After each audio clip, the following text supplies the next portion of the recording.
Hello friends, இன்றைக்கி நம்ம பார்க்க போகிறது ஜாப்பனியன் மீ சீரீஸ்னு reincarnated 7th prince season 1 episode 11 தான் இன்னைக்குள்ள வீடியோவில் பார்க்க போகிறோம். இந்த எபிசோட் எனக்கு one of the most favourite episode அப்படின்னே சொல்லலாம். அந்த லெவலுக்கு இந்த எபிசோட் வேறு லெவலில் சூப்பராக இருக்கும். என்னால் முடிஞ்ச அளவுக்கு என் பெஸ்ட்டை கொடுத்து நான் எக்ஸ்பிளைன் பண்ண ட்ரை பண்ணுறேன். சில விஷயங்களை கொஞ்சம் பார்த்தே புரிஞ்சுக்கோங்க. சரி, வாங்க நம்ம வளவலன்னு பேசாமல் இன்னைக்குள்ள கதைக்குள்ள போகலாம். இன்றைக்கி நம்ம பார்க்க போகிறது reincarnated 7th prince season 1 episode 11.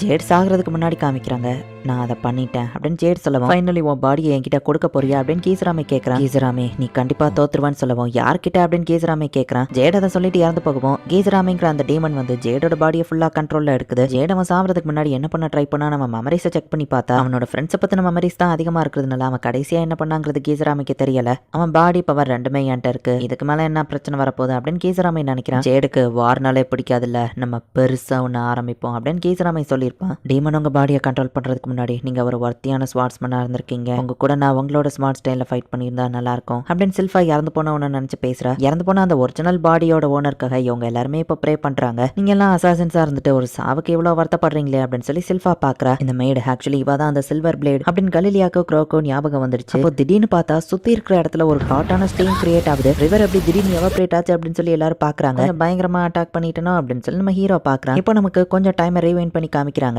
ஸ்பியரை வச்சு அவன் கண்டினியூஸா அட்டாக் பண்ணிட்டு இருக்கான். அது நம்ம ஹீரோக்கு பெரிய பிரச்சனையா இல்ல. அது டிஃபரெண்ட் ஷேப்ல வந்தாலும் எல்லாத்தோட ஃபண்டமெண்டலும் ஒண்ணுதான். பேரியரை வச்சு நம்ம ஹீரோவால அதை ஈஸியா தடுக்க முடியுது. பட் அது ரொம்ப பவர்ஃபுல். நம்ம ஹீரோ மேல பட்டா இன்ஸ்டன்ட் டெத் தான். பட் பிரச்சனையே இந்த அட்டாக்ஸ் கூட அனுப்பி வைக்கிற கர்ஸ்ட் ஸ்பீச், அதுக்கு பிசிக்கல் ஃபார்ம் இல்லங்கிறதுனால பேரியருக்குள்ள அது வந்துருது. பட் அந்த அட்டாக்கை விடவும் பெரிய பிரச்சனை இந்த ஷேடோ உல்ஃப். 2 செகண்ட் நம்ம ஹீரோ அசையாம நின்னாலே டக்கு நம்ம டெலிபோர்ட் பண்ணி நம்ம ஹீரோவை அட்டாக் பண்ண ஆரம்பிச்சிருந்தான். நம்ம ஹீரோவை கண்டினியூஸா அட்டாக் பண்ணி நம்ம ஹீரோ ஸ்டாமினா கம்மியான அப்புறம் நம்ம ஹீரோவை அட்டாக் பண்றது தான் அவன் பிளான். இப்படியே ஓடிட்டு இருந்தா பத்தாது அப்படின்னு சொல்லி இப்ப நம்ம ஹீரோவா அட்டாக் பண்ண ஆரம்பிக்கிறான். டபுள் காஸ்டிங்ல ஒரு ஃபயர் கோலமை வச்சு அட்டாக் பண்ணுவோம். அவன் ஈஸியா டெலிபோர்ட் ஆகுறான். ஃபயர் கோலம் ரிவர்ல பட்டதுல தான் அந்த ஸ்டீமே கிரியேட் ஆயிருக்கு. சுத்தி ஸ்டீமா இருக்க என்னால பார்க்க முடியல. நம்ம ஹீரோ வந்து டெக்னிக் ஸ்பேசியல் டிடெக்ஷனை யூஸ் பண்ணி அவன் எந்த பக்கம் டெலிபோர்ட் ஆகுறான் அப்படின்னு சொல்லி கண்டுபிடிக்கிறான். ஃப்ரெண்ட்ஸ்லாம் இன்னும் மூவ் ஆகலன்னா டக்கு நம்ம டெலிபோர்டேஷன் வச்சு அட்டாக் பண்ணுவான்னு சொல்லவும், இந்த ஷேடோ உல்ஃப்னால தான் எனக்கு பெரிய பிரச்சனையே. ஒரு நிமிஷம், அந்த ஷேடோ உல்ஃப் அந்த டெக்னிக் அவன் எப்படி யூஸ் பண்றான், முதல்ல அவன் எப்படி என்ன லொகேட் பண்றான், குறிப்பிட்ட லொகேஷன் தெரிஞ்சதுனால தான் லெட்டரை கரெக்டா அவன் அந்த இடத்துக்கு அனுப்பியிருக்கான். அசாசின் கில் மட்டும் ஓடி போய் மறைஞ்சிட்டாங்கன்னா திரும்ப நம்மளால கண்டுபிடிக்க முடியாதுன்னு தான் அவன் ஆளுங்களை அனுப்பி வச்சிருக்கான். அவனுக்கு தெரியாத லொகேஷனுக்கு போயிட்டு அவனால டெலிபோர்ட் ஆக முடியாதா. நம்ம ஹீரோ ஸ்டாப் ஆகவும், பிரின்ஸ் லைட் சீக்கிரம் மூவ் ஆகுங்க அப்படின்னு கிரிம் சொன்னா அமைதியார நம்ம ஹீரோ சொல்றான். நம்ம ஹீரோவை அவனால பார்க்க முடியலங்கிறதுனால கீசராம எந்த அட்டாக்கோ பண்ணாம தான் இருக்கான். இதையே நான் எனக்கு அட்வான்டேஜா பயன்படுத்திக்கிடணும். இந்த ஸ்வாடை வச்சு அவனை ஒரு அட்டாக் பண்ணா போதும் நம்ம ஹீரோ நினைக்கிறான். அவன் எங்க இருக்கான்னு எனக்கு தெரியல தான். பட் கண்டிப்பா அவனே என்ன அட்டாக் பண்ண வருவான் கீசராமை வெயிட் பண்ணா. நம்ம ஹீரோ எர்த் மேஜிக்கை யூஸ் பண்ணி அவனே மாதிரியே நிறைய உருவத்தை கிரியேட் பண்ணி கொண்டு வரான். இதுல எது ஒரிஜினல்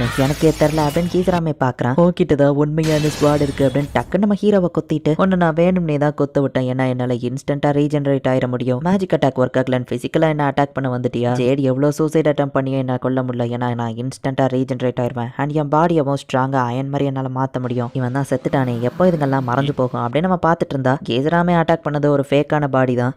அப்போ ரியலானவன் எங்க இருப்பான், கண்டிப்பா எல்லாத்தையும் பாக்குற மாதிரி மேலதான் இருப்பான் அப்படின்னு சொல்லி வானத்தை பார்க்க அவ கீசராமே பார்த்தா ஆக்சுவலி நம்ம ஹீரோ அவனுக்கு பின்னாடி இருந்து அட்டாக் பண்றான். ஷஃப்லாகி நம்ம ஹீரோ ஃபேக்குள்ளேயே ஒளிஞ்சுக்கிறான். இந்த பிளானுக்காக தான் நான் இவ்வளவு நேரம் வெயிட் பண்ணிட்டு இருந்தேன் அப்படின்னு சொல்லி நம்ம ஹீரோட எல்லா ஃபேக்ஸும் சொல்லுது. எரிஞ்சு போனதுனால கீசராமே அவன் க்ளோத்தை வந்து டெலிபோர்ட் பண்ணி கொண்டு வரான். ஈவன் ஒரு விஷயத்த பார்க்காம என்னால டெலிபோர்ட் பண்ணி கொண்டு வர முடியும். பட் ஆனா அதுக்கு எனக்கு கரெக்டான லொகேஷன் தெரிஞ்சிருக்கணும். இதுல இவனோட ரியல் பாடி எதுங்கிறத என்னால கண்டுபிடிக்க முடியல அப்படின்னு கீசராமே பாக்குறான். இந்த ஃபேக் பாடி எல்லாம் ஜஸ்ட் சில்லி டான்ஸ் ஆடக்கூடியது, ரியலா ஃபைட் பண்ண தெரியாது. இந்த பிளான் ரிஸ்கா இருந்தாலும் இதை நான் கண்டிப்பா பண்ணிதாகணும் நம்ம ஹீரோ யோசிக்கிறான். நான் எதுக்கு ரியல் ஒன்னு கண்டுபிடிக்க அவ்வளவு கஷ்டப்படணும் அப்படின்னு மொத்த டால்ஸையும் கண்டினியூஸா ஒரே நேரத்துல அவன் அட்டாக் பண்ணிட்டு இருக்கான். ஒரிஜினல் பாடிக்கு தான் நீ பேரியரை போடுவேன்னு தெரியும். நம்ம போய் பிடிச்சா அதுவுமே ஒரு ஃபேக் தான். டிஸ்ட்ராக்ட் பண்ண அவன் ஃபேக்கான பாடிக்கும் பேரியரை போட்டிருக்கானா அப்படின்னு சொல்லி அவன் பாக்குறான். இல்ல ஒருவேளை அவன் ஒரிஜினல் பாடிக்கு பேரியரை யூஸ் பண்ணாம இருக்கானோ அப்படின்னு சொல்லி கீசராமே யோசிக்கிறான். டிமானிக் லீஜியன்ஸ் கூட நான் ஃபைட் பண்ணதை விட ஓ கூட ஃபைட் பண்றது இன்ட்ரெஸ்டிங்கா இருக்குன்னு கீசராமே அட்டாக் பண்ணிட்டு இருந்தா நம்ம ஒரிஜினல் ஹீரோ ஆக்சுவலி இன்விசிபிளா அந்த இடத்துல மறைஞ்சிருந்து பேரியரை யூஸ் பண்ணாம டாஷ் பண்ணிட்டு இருக்கான். இவ்வளவு இன்டென்ஸ் ஃபைட்டுக்கு நடுவில் நம்ம ஹீரோக்கு தேவையானதுலாம் ஜஸ்ட் ஒரு சிங்கிள் அட்டாக் தான். இந்த ஸ்பெல் பவுண்ட் ஸ்வாட் என்ன பண்ணும் கிரிம் கேட்டோட பேரு ஸ்பெல் டேக்கர். இது மேஜிக் அப்சர்வ் பண்ணும், என் மானாவையும் இன்க்ரீஸ் பண்ணலாம், அந்த ஸ்பெல்லையும் அனலைஸ் பண்ணலாம் நம்ம ஹீரோ சொல்லியிருப்பான். அந்த ஸ்பெல் டேக்கர் ஸ்வாடை வச்சு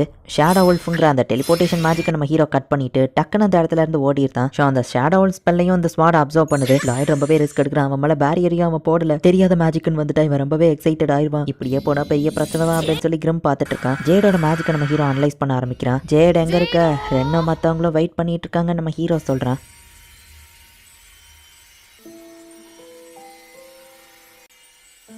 ஓகே எனக்கு புரிஞ்சிருச்சு அப்படின்னு நம்ம ஹீரோ அவன் ஃபேக் எல்லாம் டெஸ்ட்ராய் பண்ணிட்டு இன்விசிபிள் மோட்ல இருந்து வெளியே வரான். அவன் கண்ணத்துல ரத்தம் இருக்கு அப்படின்னா அவன் உடம்புல பேரியரை போடலையா, என்னாச்சு உனக்கு போர் அடிச்சு போச்சா அப்படின்னு சொல்லி கீசராமை கேட்கவும், இல்ல இப்ப எனக்கு புரிஞ்சிருச்சு நம்ம ஹீரோ சொல்ல, என்ன தோக்கடிக்க முடியாதுன்னு இப்போவாச்சும் உனக்கு புரிஞ்சுது, நீ எதுக்காக ஃபைட் பண்ணிட்டு இருக்க செவன்த் பிரின்ஸ், அந்த முட்டாளுங்க உங்ககிட்ட கேட்டதுனாலயா, ஆப்வியஸ்லி நீ மத்தவங்க மாதிரி கிடையாது, நீ என்ன மாதிரி தான் எனக்கு தெரியும், என் கூட சேர்ந்து நம்ம உலகத்தை ஆளலான்னு கீசராமை சொல்லவும், இவன் நான் எக்ஸ்பிளைன் பண்ணாலும் உனக்கு புரிய போறதில்ல, ஒரு சிங்கம் ஏன் ஸ்ட்ராங்கா பிறந்திருக்குன்னு அது யோசிக்குமா, அந்த மாதிரி தான் நீயும் பவர்ஸோட பிறந்திருக்க, பட் ஹியூமன்ஸ் அப்படி கிடையாது, அவங்க எல்லாரும் வீக்கானவங்க, சர்வைவ் ஆகணுங்கிறதுக்காக புது புது ஐடியாஸை யோசிச்சுக்கிட்டே இருப்பாங்க, அவங்களோட ஆசைகள்னால பறக்கிறது, ஃபயரை ஷூட் பண்றதுன்னு மேஜிக் லிமிட்லெஸ்ஸா போய்கிட்டே இருக்கும் நம்ம ஹீரோ சொல்லவும், என்ன சொல்றேன்னு எனக்கு புரியலன்னு பேசிட்டு இருக்கும் போதே டக்குன்னு கீசராமை டெலிபோர்ட் ஆனா நம்ம ஹீரோவை டெலிபோர்ட் ஆகிற இடத்துல அட்டாக் பண்றான். மானா வச்சு ஒன்று அட்டாக் பண்ணல, கீ டெக்னிக்கை யூஸ் பண்ணி தான் அட்டாக் பண்ண, அது ஒரு பிரீதிங் டெக்னிக் நம்ம ஹீரோ சொல்லுவோம், கீ டெக்னிக்கா அப்படின்னா அப்படின்னு சொல்லி கீசராமை யோசிக்கிறான். நான் டெலிபோர்ட் ஆகி அவன் எப்படி என்ன அட்டாக் பண்ண, மேபி அது லக்கி ஷாட்டா இருக்கும் அப்படின்னு கீசராமை பார்த்துட்டு இருந்தா, உன் காஸ்ட் ஸ்பீச் டெலிபோர்டேஷன் எல்லாத்தையும் பார்த்தாச்சு,